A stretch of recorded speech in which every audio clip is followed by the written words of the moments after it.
The Opera House has been doing autism-friendly performances for a couple of years now, and today's been a fantastic collaboration with Opera Australia and Giant Steps.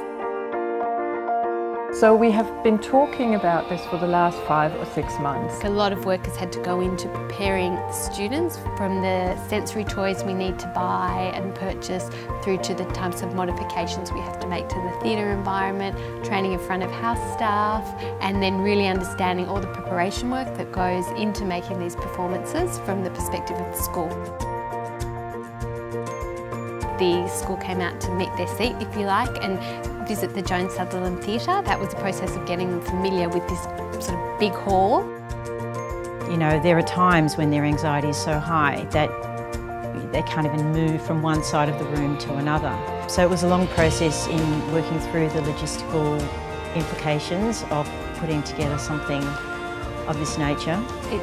It's a non-judgmental space that if people have to make noise, if they can't sit still, doesn't mean they're not enjoying the show. That's actually their way of expressing their excitement. I think creating an environment which is really supportive of a child with autism is really helpful. There were kids that sat beautifully during Meet the Seat that wouldn't have normally been able to sit down for more than 2 minutes.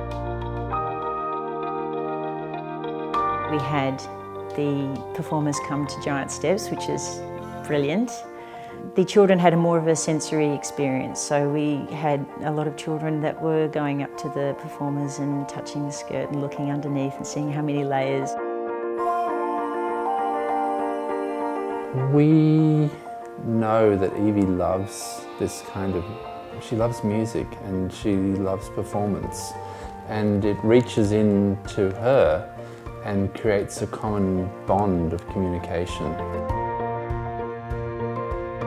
We had a lot of sensory considerations, so we worked with headphones and chewies and fidget toys. It's not only the theatre and the sound and lighting, although that is a big component, but it's also the logistics of being able to transport the children. In the case of the Joan Sutherland Theatre, we had a number of sets of stairs. One strategy that we did come up with, each child would have a ticket that they would take up the stairs. There were 3 checkpoints, so at each checkpoint they would receive a star on their ticket, and so that gave them increasing motivation to be able to move from one place to another.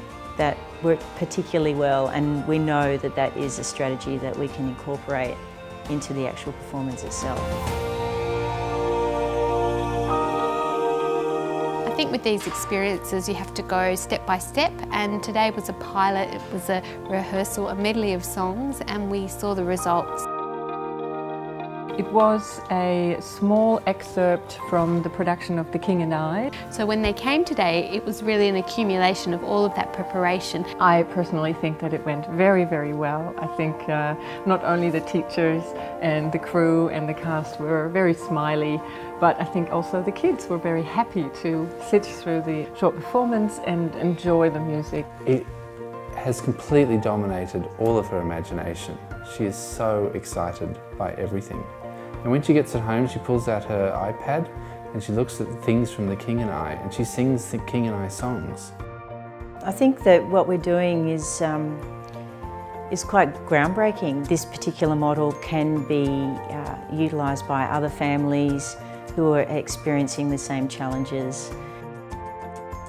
Within our organisations, we are ambassadors, I think, for accessibility programs, and we can show through these events like this one today that, you know, things are possible. It's only by doing pilots that everyone around, from the company to the venue, can get the confidence to see that it works, see what people get out of it, how worthwhile it is, and hopefully these are stepping stones to doing expanding to more performances and more art forms in the future. I think for many, many people autism is such a mystery, and I think we have gone through the last few weeks to see that that world has opened up for us a little bit. It's not that kids with autism, I think, don't appreciate what they're seeing. It's that they really appreciate it, such that they might run around or shout or do something that would make other people uncomfortable. I hope that today was not just a performance for the children, but will also add to their well-being and their access to the performing arts into the future, and that we're opening up these opportunities and showing that it is possible and creating new opportunities for these families.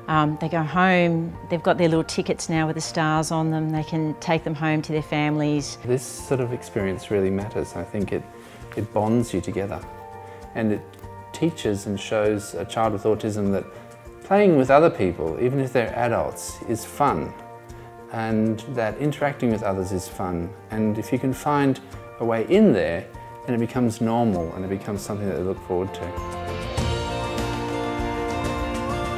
The commitment of the staff at Giant Steps is extraordinary as well. We had a little team that were put together that really enabled me to be able to brainstorm ideas and for us to be able to work through different strategies and challenges that we may have felt would impede the students in being able to access the theatre. And it worked beautifully. We were very happy. Yeah, I'm very happy.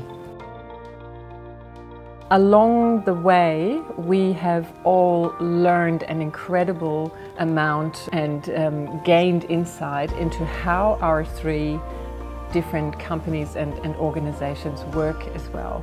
It's massive. It has the implications of being able to come to a performance like this and then have that experience generalised in other settings, other performances, has a ripple effect that just enables a child's world to open up exponentially. We can, with little resources, but by partnering with other companies, with other organisations, we can make things happen. The fact that a little girl who loves ballet can go to the ballet. A little girl who loves seeing a show can see a show with beautiful songs and colour and movement, and that tells a story, a fundamentally human story. I mean, that means a lot.